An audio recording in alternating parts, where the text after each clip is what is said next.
السلام عليكم، مرحبا بكم في اول فيديو في القناه. اللي كنتمنى ان المحتوى ديالها يعجبكم، وكنوعدكم بانني غادي نحاول نطور في القناه وفي المحتوى حتى نوصلوا لشي حاجه تكون في المستوى اللي كتستحقوها.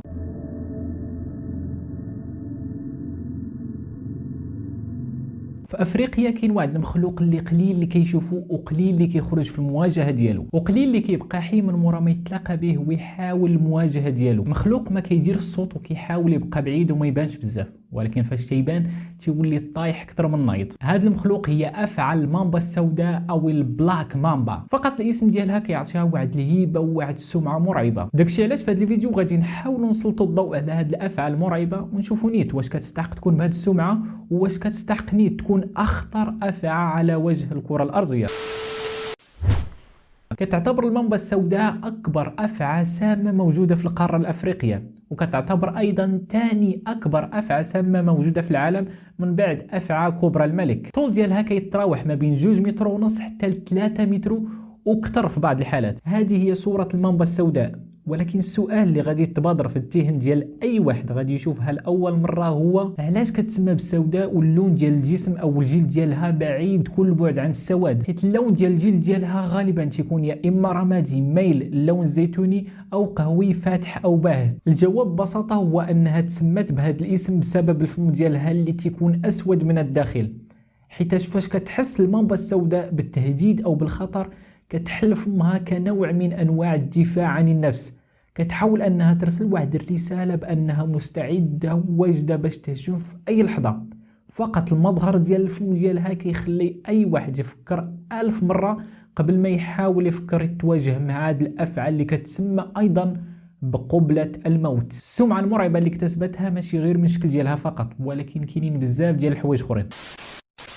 كتعتبر المامبا السوداء من أسرع الأفاعي الموجودة على سطح الكرة الأرضية بسرعة كتوصل حتى ل 20 كيلومتر في الساعة. بغيتك غير تخيل معي أفعى كتحرك بسرعة ديال عداء أولمبي أو بسرعة ديال دراجة هوائية غادية بالسرعة القصوى ديالها. من الحوايج اللي كيميزوا أيضا أفعى المامبا السوداء هو السم الفتاك ديالها اللي كتعتبر من أقوى السموم في عالم الأفاعي. بطبيعة الحال ماشي هو أقوى سم في عالم الأفاعي، لأن أقوى سم في عالم الأفاعي هو السم ديال الأفعى التايبان الداخلية، ولكن راه سم المامبا السوداء يقدر يسبب الوفاة في واحد الفترة ما بين 20 دقيقة حتى لساعة تقريبا إلا ما كانش هناك واحد العلاج سريع. السم ديال المامبا السوداء هو واحد السم عصبي كيضرب الأعصاب والعضلات وكيعمل على إيقاف الإشارات الكهربائية اللي كيدوزوا بيناتهم. من الحوايج أيضا اللي كيميزوا البلاك مامبا هي أنها أفعى عصبية ودغيا كتعصب ومن السهل الواحد يستفزها. داكشي علاش في الهجوم ديالها كتبقى تهجم بزاف ديال المرات ماشي غير مرة واحدة. كتواجد أفعى المامبا السوداء في عدة دول أفريقية، خصوصا في الدول اللي كتكون في جنوب الصحراء الكبرى. يقدر تلقاها في دول بحال جنوب افريقيا، زيمبابوي، كينيا، ناميبيا، تنزانيا واثيوبيا، وكتفضل تعيش في ما يسمى بالسهول العشبية والاراضي الجافة المفتوحة وحتى في الغابات الخفيفة. وبطبيعة الحال بحال معظم انواع الافاعي اللي كتعيش في هذه المناطق فغالبا غادي تكون كتواجد في البلايص اللي عامرين بالاحجار وبالجحور باش تلقى فين تخبى.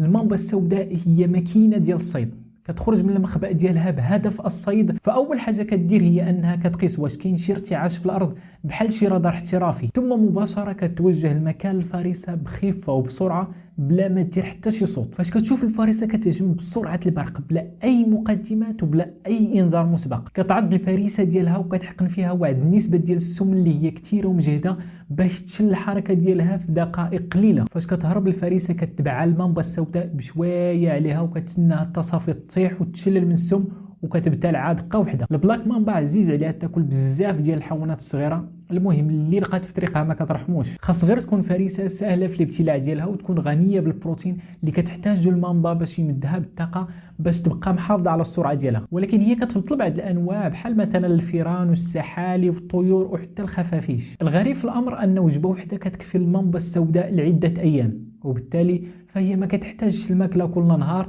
حيت الجسم ديالها مخصص باش انه يهضم بشويه عليه، ولكن راه كيهضم بكفاءه عاليه.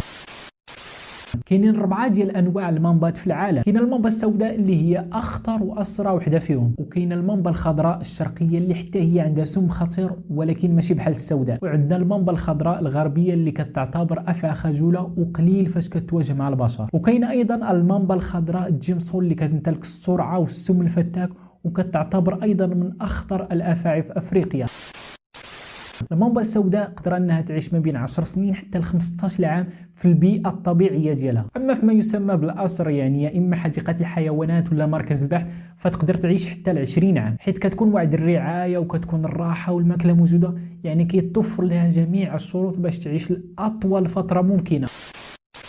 فاش كتوقع واحد المواجهه ما بين الانسان وما بين المامبا السوداء، كتحاول المامبا انها تهرب وتجنب المواجهه قدر الامكان، ولكن فاش كتحل وما تيبقى عندها حتى شي حل ولا شي مخرج، ديك الساعه كتولي عدوانيه وكترفع راسها بزاف وكتحل فمها وتنفخ صدرها باش تبان كبيره. وإلا بنادم ما فهمش الرساله، ديك الساعه المامبا السوداء كتهاجم بدافع الدفاع عن النفس.